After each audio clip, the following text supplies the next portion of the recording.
राम राम जी। नवरात्रि की पंचमी तिथि को शिव मंदिर में यह उपाय करने से हमारी सभी प्रकार की मनोकामना पूर्ण होती है। संतान प्राप्ति की हो, अच्छे स्वास्थ्य की हो, विवाह की हो, रोजगार की हो, नौकरी की, पढ़ाई की, कुछ भी चाहो पूर्ण होती है। अगर माँ अपने बच्चे के लिए करे कुछ उपाय, उसकी पढ़ाई के लिए करें, स्वास्थ्य खराब रहता हो उसके लिए करें, नौकरी के लिए करें, तो वह भी इच्छा पूर्ण होती है।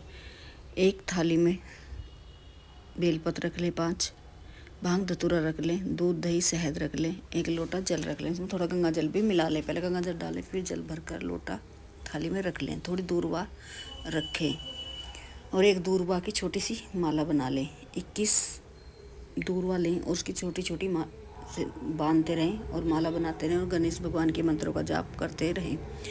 ओम गण गणपते नमः मंत्रों का जाप करते रहें और माला बनाते रहें और फिर नंगे पैर एक मंदिर जाएं। सबसे पहले शिव मंदिर की चौखट को प्रणाम करें और फिर शिव मंदिर के अंदर जाएं नवरात्रि की पंचमी तिथि पर, और फिर एक एक सामग्री शिवलिंग पर अर्पित करते रहें और नमः शिवाय मंत्र बोलते रहें। और जिस भी मनोकामना के लिए गई हैं, अपने बच्चे के लिए गई हैं या अपने लिए गई हैं, वह दोहराते रहें, पूर्ण होती है।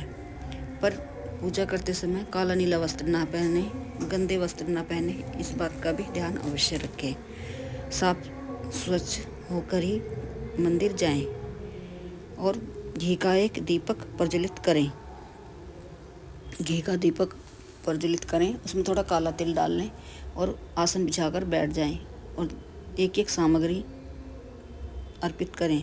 5 बेलपत्र जो हम लेके गए हैं उन पे चंदन से बिंदियाँ लगाएं 5-5 और एक बेलपत्र माँ अशोक सुंदरी के स्थान पर रखें और अपनी मनोकामना भी दोहराते रहें।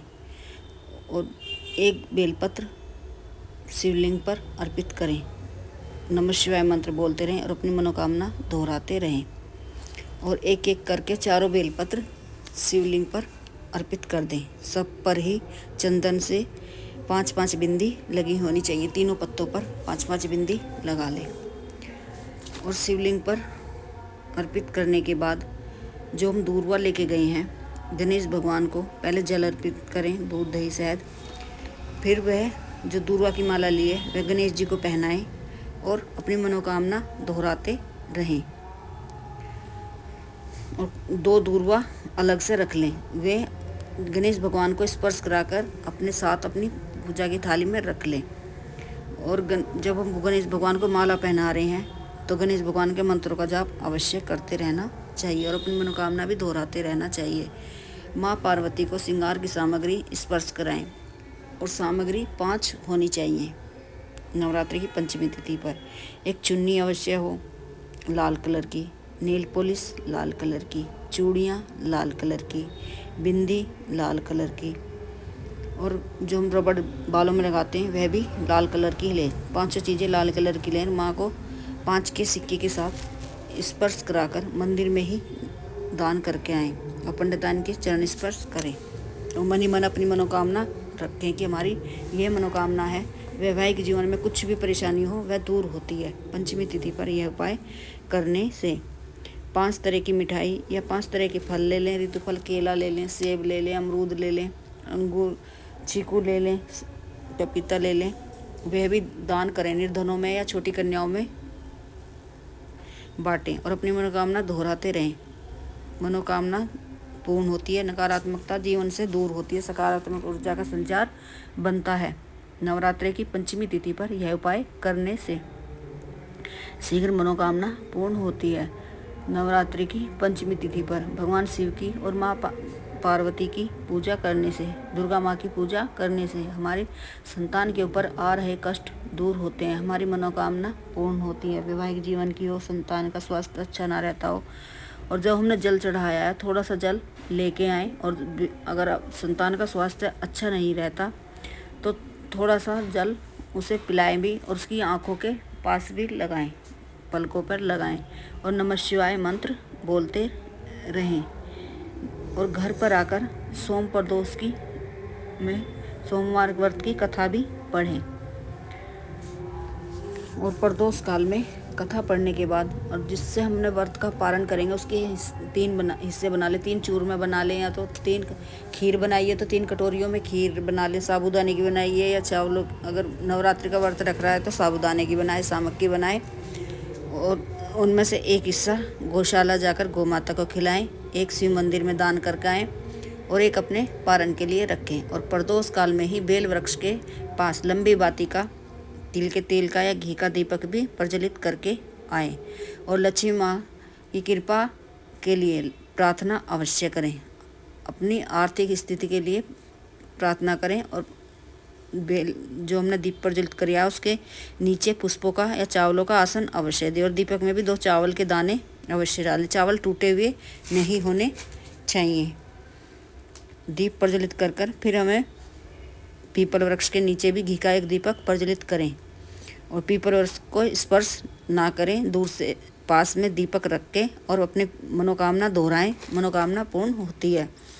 पंचमी तिथि पर यह उपाय करने से, दीप प्रज्वलित करने से, और जो आंवले का वृक्ष है उसके पास भी एक दीप प्रज्वलित करें, उसमें थोड़ी दीपक में हल्दी डाल दें और वहाँ भी लक्ष्मी माँ की कृपा पाने के लिए प्रार्थना करें। लक्ष्मी माँ की, विष्णु भगवान की, शिव भगवान की कृपा बनी रहती है परिवार पर यह दीप प्रज्वलित करने से। और अपने घर के मुख्य दरवाजे पर भी दोनों तरफ लंबी बाती के दीप प्रज्वलित करें और तुलसी महारानी में भी के पास भी सफाई रखें और घी का दीपक प्रज्वलित करें।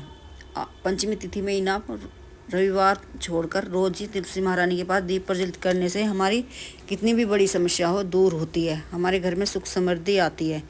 जिस भी मनोकामना के लिए तुलसी महारानी की सेवा कर रहे हैं, पूजा कर रहे हैं, वह पूर्ण होती है। घर में सुख समृद्धि बनी रहती है, नकारात्मक घर के अंदर प्रवेश नहीं करती। तुलसी महारानी की पूजा करने से, जल देने से, तुलसी महारानी का पौधा नहीं है तो वह घर में रखने से थोड़ी एक गमले में दूर्वा भी बोलें और गेंदे के पुष्पों भी लगाएं, पौधा लगाएं और जो गेंदे के पुष्प जो लगेंगे उसके पौधे के ऊपर वह तुलसी महारानी में अर्पित करें, विष्णु भगवान को अर्पित करें। इनसे भी घर में सुख समृद्धि बनी रहती है, घर से नकारात्मकता दूर होती है, घर में नकारात्मकता प्रवेश नहीं करती।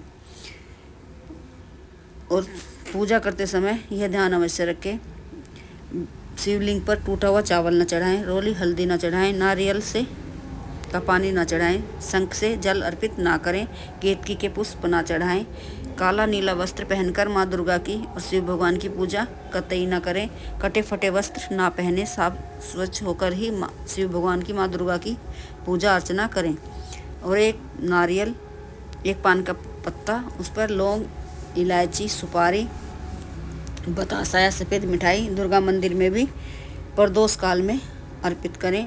क्या है, घी के 5 दीपक प्रज्वलित करें।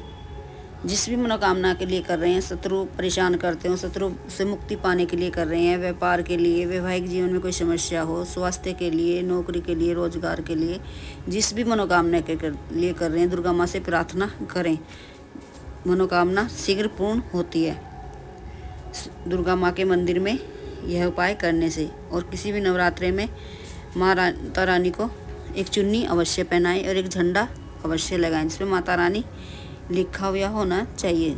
झंडा ऊंचाई पर ही लगाएं और अपनी मनोकामना भी दोहराते रहें। नवरात्रि में शिव मंदिर और दुर्गा माँ के मंदिर में जाकर यह उपाय करने से हमारी कुछ भी परेशानी हो दूर होती है, हमारे जीवन से नकारात्मकता दूर होती है, सकारात्मक ऊर्जा का संचार बना रहता है। माँ दुर्गा को क्या बिल्कुल भी नहीं चढ़ाना चाहिए। माँ दुर्गा को तुलसी पत्ते नहीं चढ़ाएं, दूर्वा ना चढ़ाएं, इनसे माता क्रोधित होती है। ऐसे उपाय ना करें और किसी के प्रति ईर्ष्या ना रखें, भेदभाव ना करें, किसी से भेदभाव नहीं करना चाहिए, बुजुर्गों पर गुस्सा या क्रोध नहीं करना चाहिए, बच्चों पर बेवजह के भी क्रोध नहीं करना चाहिए, ना वैसे करें ना किसी वजह से करें। इस बात का ध्यान अवश्य रखें और दान अवश्य करें। दान सुपात्र ब्राह्मण को करें, छोटी कन्याओं को करें, अपनी क्षमता के अनुसार करें। दान करते समय भी ये बातें अवश्य ध्यान रखें। किसी निर्धन को ही किसी दान करें कि ज़रूरतमंद की ही मदद अवश्य करें। किसी को कुट वचन नहीं बोलने चाहिए। किसी के प्रति ईर्ष्या नहीं रखें, किसी के प्रति भेदभाव नहीं रखना चाहिए। अपने पूजा घर की नियम रूप से सफाई अवश्य करें। दोनों टाइम अखंड ज्योति प्रज्वलित नहीं कर रही है तो दीप प्रज्वलित अवश्य करें और एक गाय के उपले पर 11 पर बतासा लौंग अवश्य अर्पित करें।